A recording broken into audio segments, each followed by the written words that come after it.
Good afternoon student. आज की class में बेटा हम जो टॉपिक कवर करने वाले हैं वो हैं स्ट्रेटजीज फॉर इनहेरेंसिंग एक्सरसाइज एडरेंस या एडरेंस टू एक्सरसाइज। इसके अलावा एग्रेशन के टाइप्स और रीज़न ऑफ एग्रेशन। ठीक है, तो देखिए when we try to do any work और any sports activity repeatedly then it is known as practice serial. ठीक है, जब हम किसी एक्सरसाइज को या किसी भी स्पोर्ट्स एक्टिविटी को बार बार रिपीट करते हैं या उसकी प्रिपरेशन करते हैं तो वो कहलाती है हमारे लिए practice serial. The following are the strategies for practice serial या इंगेजमेंट ऑफ एक्सरसाइज के लिए ये स्ट्रेटजीज दे रखी है। कोई भी एक इंडिविजुअल किस तरीके से अपने आप को इन्वॉल्व कर सकता है एक्सरसाइज में। To know the difficulty a player is not been able to practice then first the reason should be find out then resolve the matter.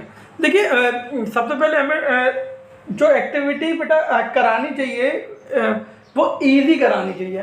ठीक है, सिंपल टू कॉम्प्लेक्स, ये रूल होना चाहिए। क्लास 11th में मैंने आपको बताया था कि एक्सरसाइज या हम ट्रेनिंग जब भी करते हैं वो सिंपल टू कॉम्प्लेक्स करते हैं। सबसे पहले हम इजी एक्टिविटी से स्टार्ट करेंगे, देन वी मेक एक्सरसाइज और दैट एक्टिविटी टफर।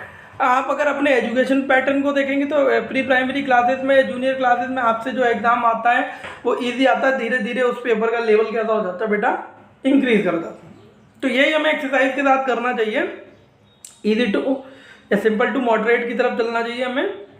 ठीक है, और अगर कोई डिफ़िकल्टी फेस हो रही है तो हम सबसे पहले उसको आइडेंटिफाई करें। जब हम उस डिफ़िकल्टी को आइडेंटिफाई कर लेंगे तो हम उसको क्योर भी कर सकते हैं। सेकंड है हमारा positive self talk. The motivation of exercise regularly generally falls in two major category, intrinsic और एक्सटेंसिक। ये हमने टाइप ऑफ मोटिवेशन में बेटा देखा था। ये मोटिवेशन के दो टाइप हैं, इंटेंसिक मोटिवेशन और extrinsic motivation. In other word a person motivation to exercise come from either internal or external reason.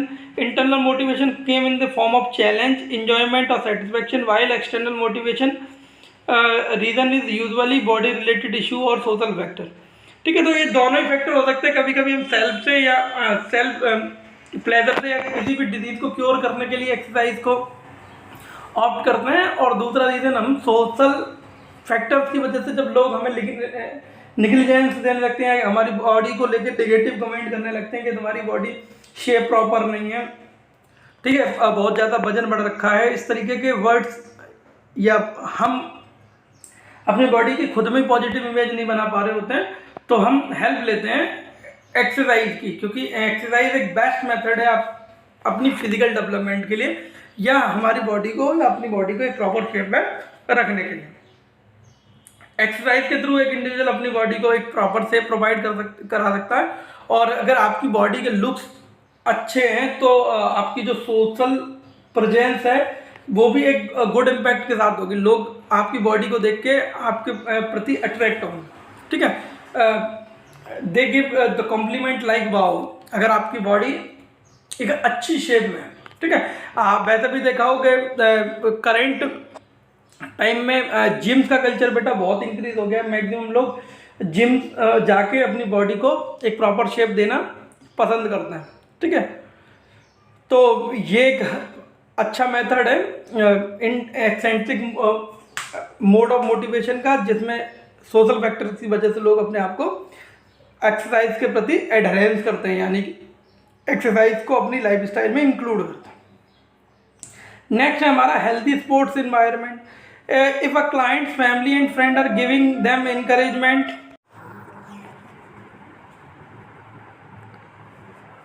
their chance of adopting exercise as a lifestyle is a far greater. You can remind your client that if they take care of themselves, they will be better to be able to take care of their family. देखिए एक healthy sports performant या हम कह सकते हैं एक positive phenomena भी help करता है बेटा हमारी एक्सरसाइज एडरेंस में। अगर हम अपने क्लाइंट को या उसकी फैमिली मेम्बर्स को ये बिलीव दिला दें, उसके फ्रेंड्स को ये बिलीव दिला दें कि एक्सरसाइज एक गुड मोड है एक हेल्दी लाइफस्टाइल के लिए, तो लोग जो है एक्सरसाइज को अपने लाइफ स्टाइल में इंक्लूड करना बहुत पसंद करते हैं। जैसे अगर हम देखें जितने भी सेलिब्रिटीज़ हैं, maximum celebrities engage themselves in high intensity exercise. वो अपने रूटीन में एक्सरसाइज को इंक्लूड रखते हैं, क्योंकि उनको अपनी जो बॉडी शेप है, ठीक है, अपने लुक्स को एक प्रॉपर वे में प्रेजेंट करना है पब्लिक के सामने, तो वो लोग इंकरेज करते हैं। एग्जांपल के लिए अगर आप शिल्पा शेट्टी को देखें तो वो रेगुलर बेसिस पे योगिक एक्टिविटी परफॉर्म करते हैं या एरोबिक एक्सरसाइज करते हैं, ठीक है, अपनी बॉडी को प्रॉपर शेप में रखने के लिए। इसी तरीके से जितने भी मॉडल्स हैं या जितने भी एक्टर्स हैं, वो सब अपने डेली रूटीन का 7 to 8 आवर्स जिम में देते हैं, क्योंकि बेटा इनकी इंडस्ट्री में या इनकी वर्किंग स्टाइल में प्रॉपर बॉडी लुक्स मैटर करता है। नेक्स्ट है हमारा लेंथ ऑफ प्रैक्टिस। आप कितनी टाइम के लिए प्रैक्टिस कर रहे हैं एक्सरसाइज को, ये डिपेंड करता है नीड के। The length of practice should be carefully administrated to motivate the player. The length should be small to develop their interest and should be include lead up games for their interest। देखिए starting में beginners के लिए हमें छोटे छोटे patches में exercise करानी चाहिए। जैसे ही एक इंडिविजुअल एडिक्ट हो जाएगा एक्सरसाइज का, we can improve the time cycle और ट्रेनिंग साइकिल, ठीक है। अगर बिगिनर्स को आप लॉन्ग ड्यूरेशन एक्टिविटी कराएंगे तो बेटा वो टायर्ड फील करेंगे और एक्टिविटी में अपना 100% देना पसंद नहीं करेंगे।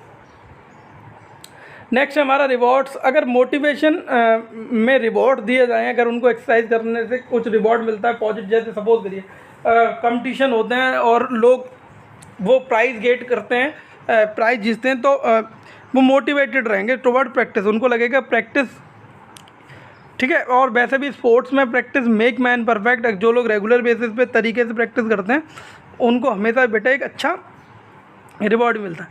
Record of achievement. By keeping the record of player they can be motivate bye practice harder by showing there previous achievement. जब हम किसी भी स्पोर्ट्स पर्सन का उसके अचीवमेंट का चार्ट दिखाएंगे, बेटा पहले आप इस एबिलिटी के साथ एक्टिविटी कर पा रहे थे, अब आप इंक्रीज़ कर रहे हैं, तो वो मोटिवेटेड रहेगा और हाई इंटेंसिटी की एक्सरसाइज में खुद को इंगेज करेगा। नेक्स्ट है हमारा एप्रिशिएशन, ठीक है। Word of appreciation. The player can be motivated by appreciating them by the practicing well, ठीक है। हम इस तरीके के वर्ड्स यूज़ कर सकते हैं उनको मोटिवेट करने के लिए। You are doing well, you are doing hard, yes, keep the work in this way boy. इस तरीके के हम वर्बल कमेंट से उनको अप्रिशिएट कर सकते हैं, और इस की वजह से क्या होगा बेटा, उनकी जो प्रैक्टिस करने की एबिलिटी है वो इंक्रीज़ होगी, या वो अपने आप को इंगेज रखेंगे एक्सरसाइज, ठीक है। नेक्स्ट है हमारा नॉलेज ऑफ प्रोग्रेस, ठीक है। हमें प्रोग्रेस की अगर नॉलेज है, the player should know about their progress and practice straight timely. They should have to be full knowledge about the aim and whether they will achieve it और not. Predetermined goal होगा बेटा उनके लिए, हम उनको उनके गोल के बारे में बताएंगे कि आपका गोल क्या है, आपको किस तरीके से एक्टिविटी परफॉर्म करनी है, ठीक है। इसकी वजह से क्या होगा बेटा, वो खुद को अपने आप को इंगेज रखेगा एक्टिविटी में, ठीक है। एक्टिविटी में इंगेज रखने के साथ साथ हमें उसको ये भी बताना है कि आउटपुट अचीवेबल है और नहीं है, ठीक है।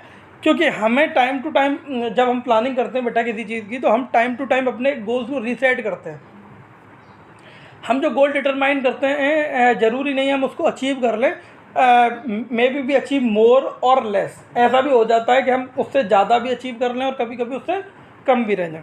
तो हम रीसेट करते रहते हैं अपने आप को, टाइमली इवेल्युएट करते हैं। तो ये हमें हमारे ट्रेनिंग को भी बताना चाहिए, या जिसको हम एक्टिविटी में एंगेज कर रहे हैं उसको भी बताना चाहिए कि भैया आपका जो गोल है वो इतना दूर है या इतना पास है। Way of training. The way of practice should be easy and interesting so that the player can practice easily. मैंने पहले बताया था एक्टिविटी कैसी होनी, सिंपल होनी चाहिए। सिंपल के साथ साथ बेटा इंटरेस्टिंग भी होनी चाहिए।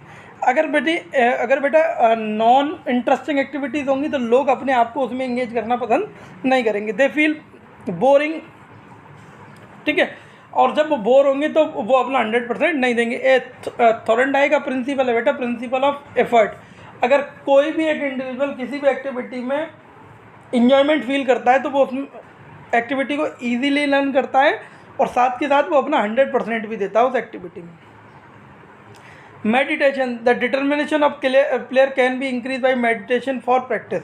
देखिए मेडिटेशन एक अच्छा मेथड है अपनी मेंटल एबिलिटीज़ को रिगेन करने का या यूनाइट करना है। अगर अपनी मेंटल एबिलिटीज़ आपको फोकस को इंक्रीज़ करना है तो आपको क्या करना पड़ेगा, मेडिटेट करना पड़ेगा। ठीक है, मेडिटेशन एक बहुत ही इम्पोर्टेंट फैक्टर है, क्योंकि जब हम हाई इंटेंसिटी एक्सरसाइज करते हैं तो हमारे माइंड पे भी लोड आता है, तो उस माइंड को रिलैक्सेशन प्रोवाइड कराने के लिए एक इंडिविजुअल को मेडिटेशन की हेल्प लेनी चाहिए। नेक्स्ट है बेटा yoga. Yoga increase flexibility in the body of player so that they can easily practice. Yoga से हमारी जो फ्लेक्सिबिलिटी वो इम्प्रूव होती है, तो फ्लेक्सिबिलिटी को इम्प्रूव करने के लिए योगा, और मैंने पहले बताया था योगा एक बहुत ही पॉपुलर फॉर्म ऑफ एक्सरसाइज है जिससे हम बहुत सारी चीज़ों को क्योर कर सकते हैं, स्पेशली मेंटल एबिलिटीज़ के लिए। तो योगा एक बेस्ट वे है, या इंटरनल ऑर्गन की एफिशिएंसी को इम्प्रूव करने के लिए योगा एक इम्पॉर्टेंट रोल प्ले करता है। नेक्स्ट है team work. Team working player when practice in a group then the strength of practicing increase while watching others. जब हम ग्रुप में एक्टिविटी करते हैं तो कोई अच्छा कर रहा होता है तो हमारे मन में ये फीलिंग आती है कि मुझे भी इसकी तरह करना है, तो हम आइडल मानते हुए उस एक्टिविटी को परफॉर्म कर सकते हैं, और इससे भी हमारी जो इंगेजमेंट टुवर्ड एक्टिविटी है वो क्या हो जाएगी बेटा, इंक्रीज हो जाएगी। ठीक है ना। आज अब हमारा जो चैप्टर का लास्ट टॉपिक है उसको देखते हैं बेटा, वो है aggression. Aggression is overt often harmful social interaction with the intention of inflicting damage or other impression upon another individual. In other words, aggression is also our behavior which is used to fulfill some objective. It may occur either in provocation, in human frustration due to blocked goal can be cause aggression. Human aggression can be classified into direct or indirect aggression. Whistle, the form, is a character by physical or verbal behavior intent to cause harm to someone. The latter is characterized behavior intent to harm social relation of an individual or group. देखिए, हम aggression एक ऐसी activity है जिसमें हम क्या करते हैं बेटा, हम सामने वाले को हार्म करते हैं। इट में भी डायरेक्ट और इनडायरेक्ट। ठीक है, तो हम जब फ्रस्ट्रेटेड हो जाते हैं, जब हम अपना गोल नहीं अचीव कर पाते, तो हम किसकी हेल्प लेते हैं, एग्रेशन की हेल्प लेते हैं। अगर एग्रेशंस की डेफिनेशन की बात की जाए तो there are various definitions given by various writer. बहुत सारे राइटर्स ने अपनी अपनी डेफिनेशंस दी हैं। देखते हैं बेटा, aggression is a behaviour which is use to achieve the goal and to improve the performance and it motivate by the trainer.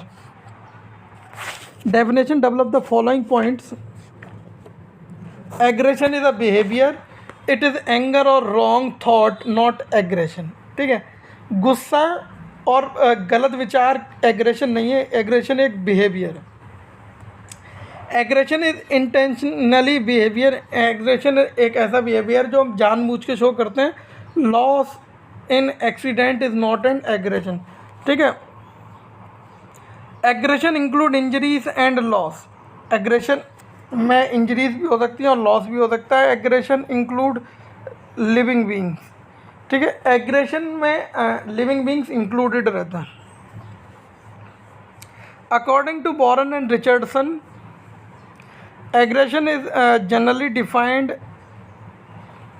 as any behavior that is intent to harm another person who does not want to be harmed.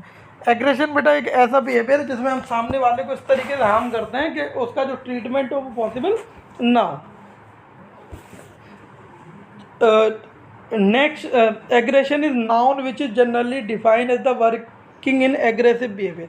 Aggression एक ऐसा noun है जो हम define करते हैं किसके लिए बेटा, एग्रेसिव बिहेवियर। जब हम ऐसा बिहेवियर शो करते हैं जो सामने वाले को पसंद नहीं आता, that is known as aggression. ठीक है, फिर बात की जाए अगर एग्रेशन की, तो बेटा एग्रेशन को हमने 3 कैटेगरी में डिवाइड किया है, होस्टाइल, इंस्ट्रूमेंटल और असर्टिव बिहेवियर। ठीक है, तो देखते हैं हम हमारे type of aggression. Aggression in sports is of following type. सबसे पहला हमारा होस्टाइल एग्रेशन, या इसको हम फिजिकल एग्रेशन भी कहते हैं।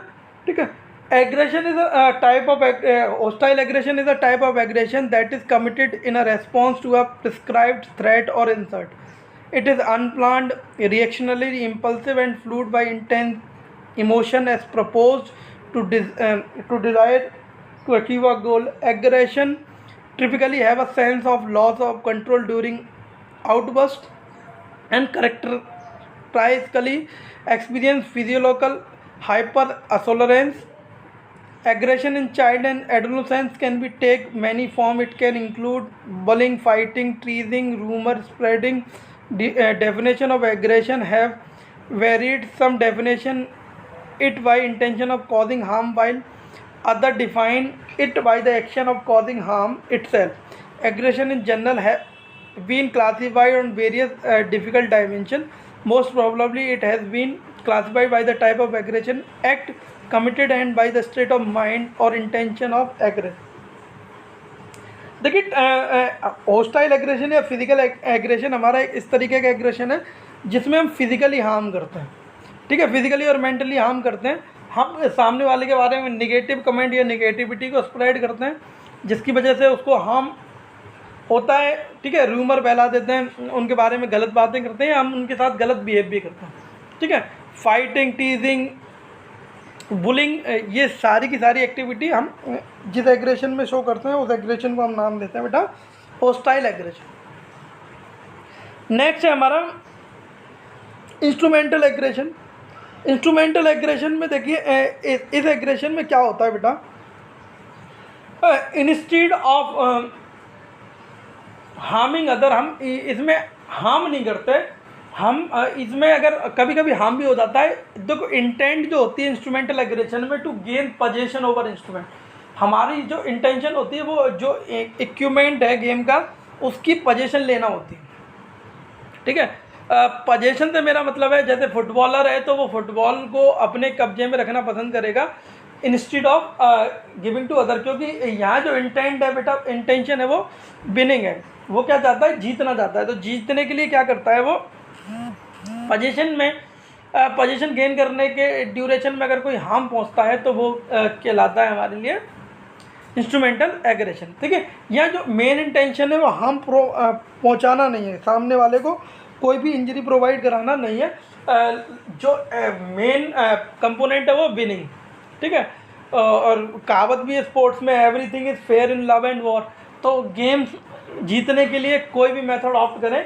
तो इंस्ट्रूमेंटल एग्रेशन के केस में अगर रेफरी आइडेंटिफाई कर लेता है मिसकंडक्ट को तो it is term as foul, और उसके बिहाफ पे या उस फाउल की इंटेंसिटी के बिहाफ पे उस जो प्लेयर होता है जिसने एग्रेशन शो किया है उसको पेनल्टी भी चार्ज कर दी जाती है, ठीक है। जो भी पनिशमेंट एज पर गेम होता है वो इस इंडिविजुअल पे लगा दिया जाता है, ठीक है। नेक्स्ट हमारा असर्टिव बिहेवियर। देखिए असर्टिव बिहेवियर एक ऐसा एग्रेशन है बेटा जिसमें हम within rule and regulation, without violating rule and regulation harm करते हैं with the help of verbal comment to others. The aim of assertive behaviour to communicate productively with another person achieving that is often described as a win of outcome. This involve standing up for your own right without violating those of the other person. To do this you need to express your needs necessarily। देखिए जैसे अगर cricket में एक terminology आपने सुन रखी हो sledging. Sledging में क्या होता है, एक प्लेयर दूसरे प्लेयर को स्लेज करता है। जैसे अगर recently India versus Australia series की बात करें, जो अभी कैप्टन था टिम पेनी ऑस्ट्रेलियन क्रिकेट टीम का, तो उसने अश्विन को स्लेज किया था, बोला था ठीक है वेट टिल गावा। उसने कहा था कि जो एक्चुअली गावा का जो ग्राउंड है वहाँ ऑस्ट्रेलिया पिछले 25 से 30 साल से हारा नहीं था अपना कोई भी मैच, ठीक है। तो उसको भरोसा था कि गावा टेस्ट हम ही लोग जीतेंगे, तो वो अश्विन को टीज कर रहा था बार बार कह के कि मीट एट गावा, ठीक है, गावा में मिलते हैं।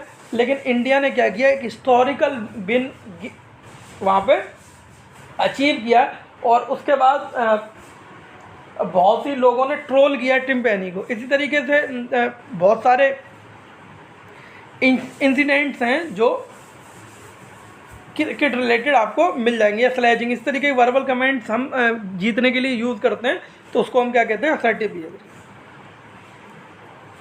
ठीक है, कुछ पॉइंट दिए हैं बेटा, suggestive point to reduce aggression. तो the coach and manager captain of team should be force player to play with game spirit. हम जितने भी कोचेज वगैरह हैं वो प्रमोट कर सकते हैं कि प्लेयर्स को कि आप एक गेम स्पिरिट में खेलें।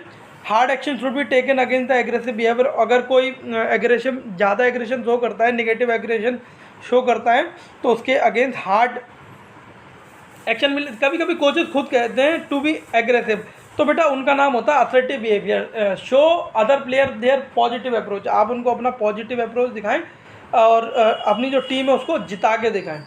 ठीक है, अभी रिसेंटली एक इंटरव्यू में सरफराज खान जो पाकिस्तान क्रिकेट टीम का कैप्टन है, उसने बताया था कि केदार जाधव जब आया तो इतने यूजुअली चौके लगा रहा था उसके बॉलर्स को, तो उसने अपने बॉलर्स को बोला कि भैया इसको कैसे भी आउट करो वरना ये तो हमें खेलने लायक भी नहीं छोड़ेगा। ठीक है, तो कभी कभी जब सामने वाला हमें निगलेक्ट कर रहा हो तो हम असर्टिव बिहेवियर शो कर सकते हैं। तो बेटा this is all about the chapter called psychology in sports. ये हमारी साइकोलॉजी इन स्पोर्ट्स के बारे में था। नेक्स्ट क्लास में हम ऑब्जेक्टिव टाइप क्वेश्चन और उसके नेक्स्ट क्लास में हम लॉन्ग आंसर टाइप क्वेश्चन को करेंगे। तब तक के लिए goodbye, have a nice day.